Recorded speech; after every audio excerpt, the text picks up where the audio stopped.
Olá, meus amores, tudo bem? Eu sou o professor Maxi, teu professor de filosofia, teu professor de sociologia. E você que está se preparando para o Enem, que está se preparando para o macro, que está se preparando para os vários vestibulares que esse Brasil enorme tem, presta atenção que eu trouxe um tema extremamente atual. Não só para a sala de aula, para a tua vida de um modo geral. O tema é, olha só, o pecado não é de Deus. Pecado não é obra de Deus. Ponto.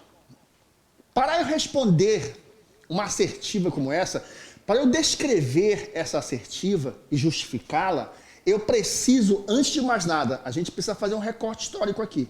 Entendeu? Olha só, presta atenção. Que vai lá do século IV ao século V da era cristã, começa ali, e termina lá pelo século XIV ao século XV da era cristã, né? Quando surge o Renascimento, né? Surgimento do Renascimento. Então, são 1000 anos. 1000 anos que a Igreja Católica Apostólica Romana passou a ser poder. Para você ter uma ideia, você que é estudante de história lembra muito bem disso. Os reis, para serem coroados, a igreja tinha que ungir a cabeça desse rei. Então, presta atenção no poder que a igreja tinha na época. Agora, o mais interessante para poder responder a essa assertiva sobre o pecado não ser obra de Deus é o seguinte, ó. Qual é o contexto? O contexto é esse aqui, ó. A decadência de Roma. A decadência de Roma. Como você sabe, de volta à história, né? Aquela história que você está habituada a conviver com ela, Roma, a história da civilização romana é dividida em 3 momentos, né? A monarquia, a república e o império. Não é no império que a civilização romana ascendeu, foi na república. O império, na verdade, é a decadência da civilização romana, como você muito bem sabe. É na república que estabelece a guerra como elemento econômico, por exemplo, as guerras de conquistas, né?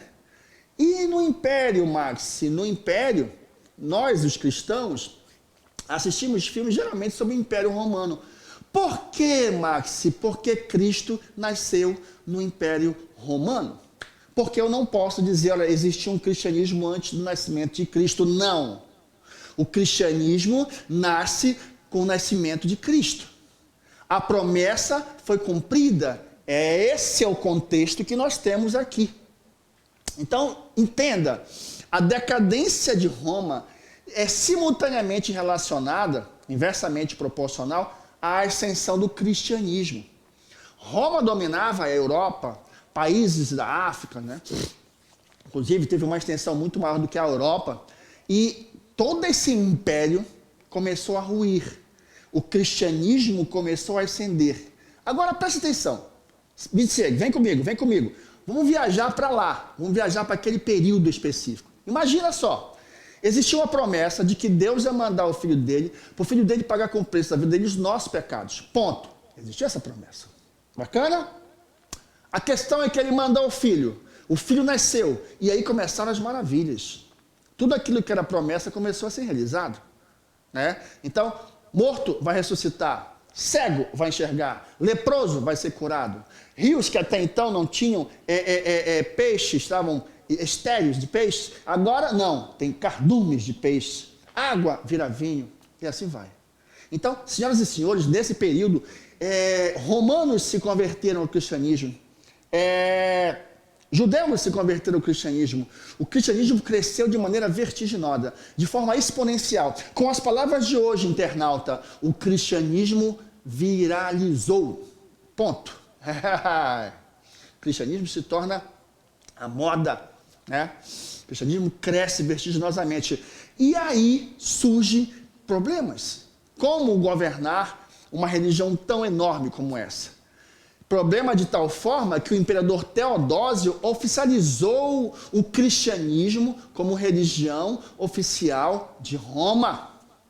É quando surge uma instituição, a primeira instituição efetivamente cristã, chamada de Igreja Católica Apostólica Romana, uma fusão de 2 tradições muito diferentes, né? Uma politeísta, outra monoteísta, surge essa instituição. Nós temos agora o surgimento do cristianismo institucionalizado. Esse é o contexto que nós temos para o surgimento da famosa filosofia cristã.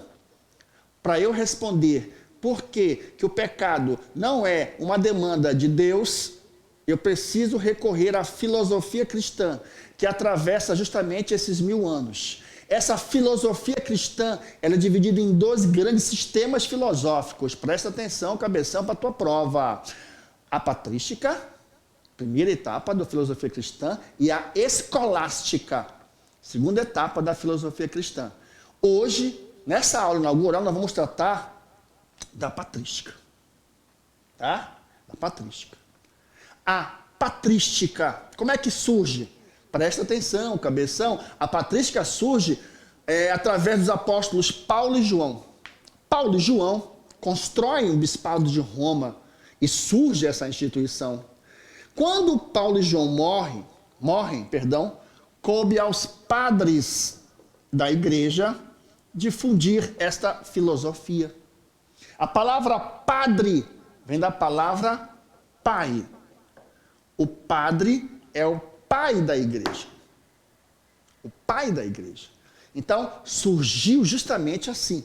Então, entenda isso, tá? A patrística, qual é o objeto de estudo da patrística e da escolástica, aproveitando? Como é que a razão filosófica, o logos, construindo no seio da filosofia ocidental grega, pode servir ao propósito da fé. Esse é o objeto da patrística. Esse é o objeto da escolástica. Tá? Cada momento, cada sistema, essa relação, ela é tratada de uma maneira específica.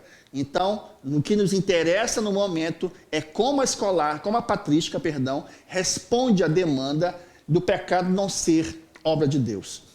Então, a patrística tem esse objeto. Então, como é que funciona isso? Como é que funciona? Presta atenção, cabeção, olha só esse detalhe aqui. Ó. A palavra religião vem da palavra relicare,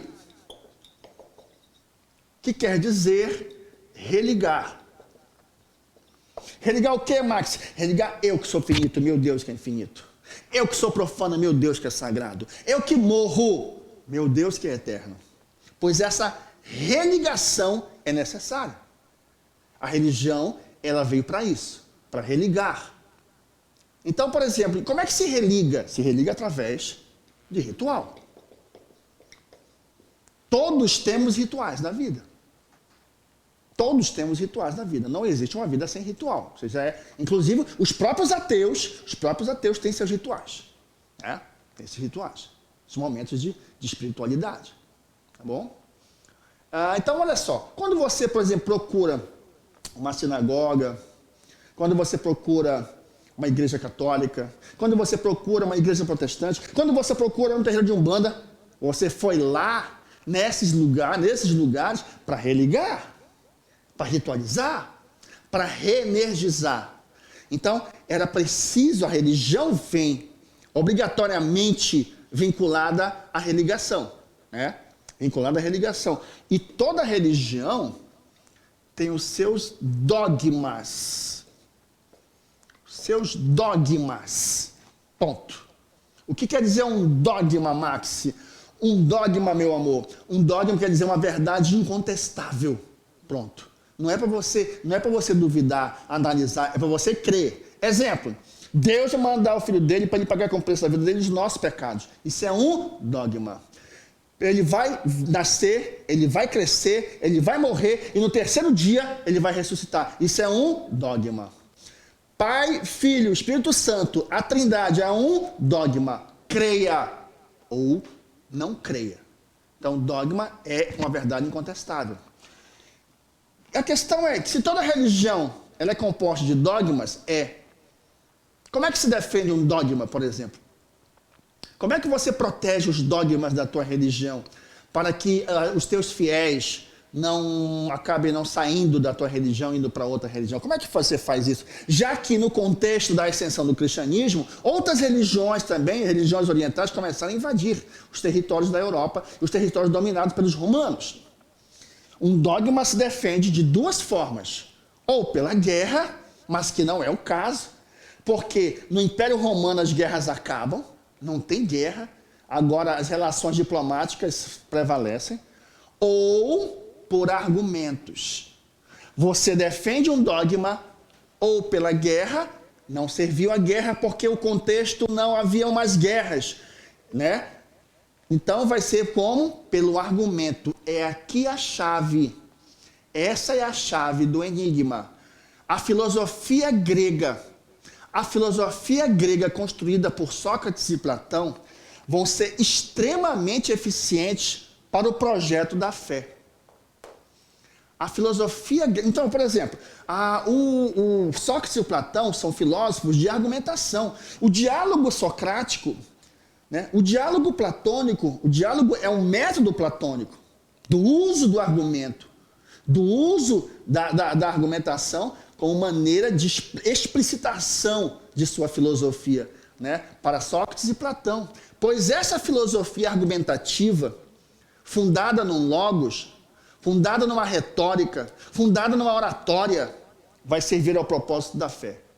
Agora nós temos o objeto e como foi que a filosofia serviu ao propósito da fé. Porque presta atenção, não tenha medo. O conhecimento não foi feito, não trate conhecimento com cuidado demais, com zelo demais, com respeito demais. O conhecimento é apropriação. Tenha coragem, se aproprie daquele conhecimento, para poder, inclusive, fomentar novos saberes. A Igreja Católica é um exemplo aqui, né? A Igreja Católica precisava defender seus dogmas. Ela foi lá e se apropriou da filosofia grega, de Sócrates e Platão, cristianizou essa filosofia e construiu seu próprio sistema filosófico. É assim que funciona? Para falar, por exemplo, dessa primeira etapa da filosofia cristã, chamada de patrística, eu preciso falar de um homem que é santo. É santo. Mas esse homem, em princípio, chamava-se Agostinho de Hipona. Hipona é a região onde nasceu, uma região da África, que mais tarde vai ser chamado de Santo Agostinho de Hipona. Esse filósofo, ele é fundamental para a sustentação da patrística, e é ele que vem nas tuas provas. Ele é muito requisitado. Quando se trata de patrística, Agostinho de Hipona é o filósofo mais requisitado nas provas dos vestibulares que virão aí. Entendeu? Então, olha só. Quem foi esse Agostinho de Hipona? Quem é esse personagem da filosofia? O Agostinho de Hipona, ele até os 33 anos de idade, ele era um devasso, um homem do mundo, né? Do mundo. Teve um filho, o filho dele morreu, ele conheceu os retóricos. Nessa trajetória, ele conheceu um homem santo, um teólogo chamado Santo Ambrósio, uma das grandes referências espirituais da patrística, e os seus sermões.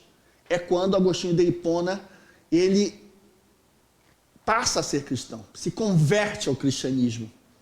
E a partir desse momento, você tem o maior sustentáculo que a filosofia cristã patrística construiu. Agostinho de Hipona conheceu Platão, não a partir de Platão mesmo, presta atenção, isso é um detalhe importante para a tua prova, tá? Agostinho de Hipona, ele conheceu Platão a partir de um neoplatônico chamado de Plotino, tá? Se na tua prova vier Agostinho de Hipona, platônico, leu a obra de Platão, tá errado, ele não leu a obra de Platão, tá? Ele leu um neoplatônico, um Plotino, estudou Platão, então ele leu o estudo de Plotino sobre Platão. Mas ele se utiliza, se apropria da filosofia platônica para criar seu sistema de filosofia. O Agostinho de Hipona tem uma máxima que é importante que você saiba. Presta atenção, meu amor, olha só, essa aqui, ó. Crere para sapere. Do latim, crer para saber. Como é que funciona isso, Max? Em Agostinho de Hipona, o homem é capaz de conhecer. O homem nasceu com uma razão, né? Nasceu com um logos, nasceu com a capacidade de raciocínio, né? Com a capacidade de exercitar a sua inteligência, capacidade de exercitar a sua inteligência. Mas, se esse homem quiser conhecer as verdades celestiais, as verdades superiores, ele tem que crer em Deus. Ele crendo em Deus, a sua razão será iluminada. Será iluminada. O interessante é isso. Mais interessante é saber como ele fez isso. Como é que ele fez isso, Max? Ele pegou a filosofia do Platão, que propõe que a verdade das coisas em Platão está na ideia que se tem delas e não nas práticas. Eu não quero saber como você age, eu quero saber como você pensa. Eu não quero saber da tua prática, eu quero saber das tuas ideias. Não quero saber da tua conduta, eu quero saber do teu raciocínio. Para o Platão, a verdade das coisas está nas ideias das coisas. É lá que está a verdade. O Agostinho de Hipona substitui a ideia de Platão e coloca Deus. Deus é o critério da verdade em Agostinho de Hipona. A ideia é o critério da verdade em Platão. Essa apropriação é maravilhosa. A chamada teoria da iluminação é sua grande filosofia, que geralmente vem nas provas de vestibulares. Então, é repetir s'il vous plaît, presta atenção. O homem nasceu com capacidade de pensar, de exercitar inteligência, de raciocinar, de tratar de verdades inferiores. Se esse homem quiser conhecer as verdades celestiais, ele tem que crer em Deus, para que a sua razão seja iluminada. Essa é uma apropriação da filosofia de Platão para a construção do grande sistema filosófico do senhor Santo Agostinho de Hipona. E é esse Santo Agostinho de Hipona, numa obra chamada O Livre-Arbítrio, que vai responder a nossa demanda. Por que o pecado não é de Deus? Presta atenção. O homem, Deus deu o livre-arbítrio ao homem. Certo? Certo. Então, aonde há pecado, aonde há maldade, não é coisa de Deus. Deus não autoriza isso. Peraí, Max, e por que há injustiças do mundo todo? Por que há tanta desigualdade, tanta crueldade, tanta malevolência? Por que existe tudo isso? É por causa de Deus? Não. Aonde existe o mal, aonde existe o pecado, segundo Agostinho, é onde tem a ausência de Deus. Deus te deu um livre-arbítrio, mas todas as vezes que você usa o seu livre-arbítrio em excesso, em excesso, a sua vontade gera o pecado. A sua vontade em excesso é que gera o pecado. O pecado é uma atitude humana. É da demanda humana. E mais ainda, é da demanda humana onde o excesso de vontade é que provoca o pecado. Por isso não é de Deus. Por isso não é de Deus. A proposta agostiniana é que o homem tenha um equilíbrio na conduta. Ele não precisa ser o valentão da rua, nem ser o covarde da rua. Ele não precisa ser o galanteador da rua, nem o tímido da rua. Ele precisa ter uma mediação. Você precisa saber exercitar o seu livre-arbítrio como mediação de vida, pois aí estarás agradando a Deus. Por isso que não podemos entender o pecado como uma obra humana. Agostinho claramente deixa isso para a gente. Agostinho estabelece claramente o espaço de Deus para o espaço dos homens e coloca o pecado no lugar certo, no lugar onde os homens estão. Mais ainda, dos homens, repetindo, dos homens que usam a sua vontade em excesso. Todas as vezes que você usar a sua vontade em excesso, provavelmente você vai pecar. Então, assuma a responsabilidade do seu livre-arbítrio. É teu. Por ser teu, é tua responsabilidade. Isso é brilhante, brilhante. Então, assim, veja bem, o conteúdo, o fundamento do conhecimento estão nos livros. É lá que você tem. Mas, às vezes, a gente assiste a um filme e ele te dá um panorama, mais ou menos, do que se trata na filosofia. Eu vou deixar para você, como tarefa de casa, anota aí, tarefa para casa. Aí mostra para seu papai, para sua mamãe, que o professor Max Caracol deixou para você uma tarefa de casa para assistir a um filme. O nome do filme está aqui, presta atenção, olha só. Para você, tá? Chamado O Nome da Rosa.